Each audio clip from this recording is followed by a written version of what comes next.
Bonjour, dans cette vidéo, je vais vous montrer comment analyser la performance globale de votre SEO depuis la page synthèse des résultats naturels.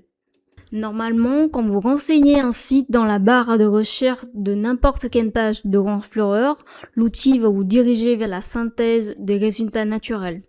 N'hésitez pas, si vous avez besoin de consulter le tutoriel de la page, il faut juste cliquer sur la bulle d'aide pour retrouver la vidéo tutoriel ou le tutoriel complet depuis notre blog.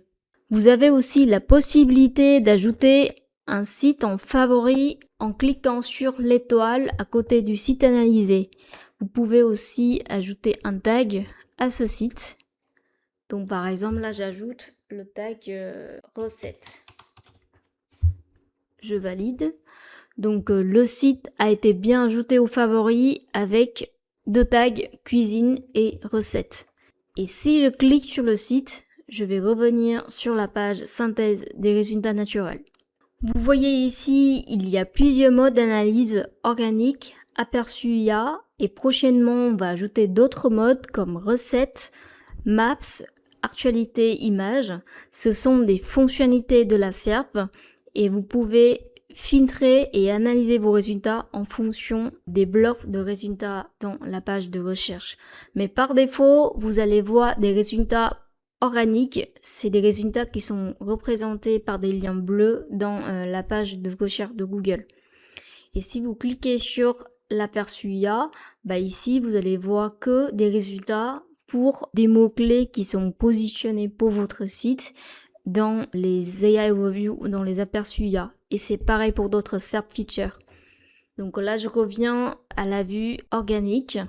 Ici, vous allez voir les indicateurs principaux de votre SEO comme le trafic estimé, le nombre de mots-clés positionnés dans le top 50 et le nombre de pages positionnées dans le top 50.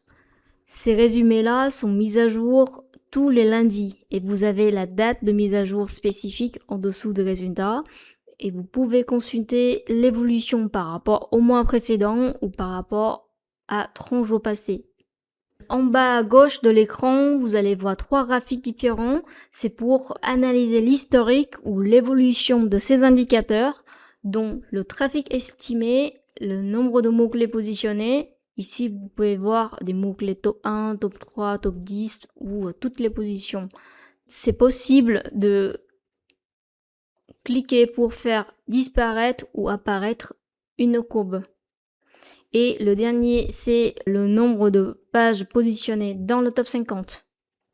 Un peu plus de détails sur les graphiques. Ici, vous pouvez changer la vue des graphiques par tout l'historique, 5 ans, 3 ans, 2 ans, 6 mois ou 3 mois.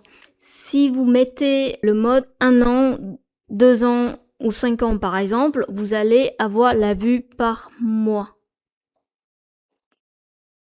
Mais si vous cliquez sur le mode 6 mois ou 3 mois, ici vous allez voir l'évolution par semaine. Donc c'est beaucoup plus détaillé si vous avez besoin d'analyser pour des courtes périodes et sur le court terme. Et à droite de l'écran, vous avez le menu de date pour revenir en arrière et consulter les résultats des mois précédents. Les graphiques dans la colonne droite de l'écran, c'est des graphiques figés. Vous pouvez consulter la répartition des mots-clés positionnés par page de résultats de recherche, donc top 10, top 20, top 30, top 40, top 50, ou quelques indicateurs principaux sur la partie netlinking de votre site. C'est des indicateurs en provenance de Majestic. Vous avez le trace flow, le citation flow, le nombre de backlinks, le nombre de domaines référents, le nombre d'adresses IP uniques des domaines référents et la thématique de votre site. Et le dernier graphique, c'est la répartition des visites ou l'origine des visites. Ça peut être du canal naturel payant, accès direct, des sites référents ou des réseaux sociaux. N'hésitez pas si vous avez d'autres questions en nous envoyant votre question par le chat en bas à droite de notre écran. Et on va se retrouver dans les prochaines vidéos pour d'autres tutoriels.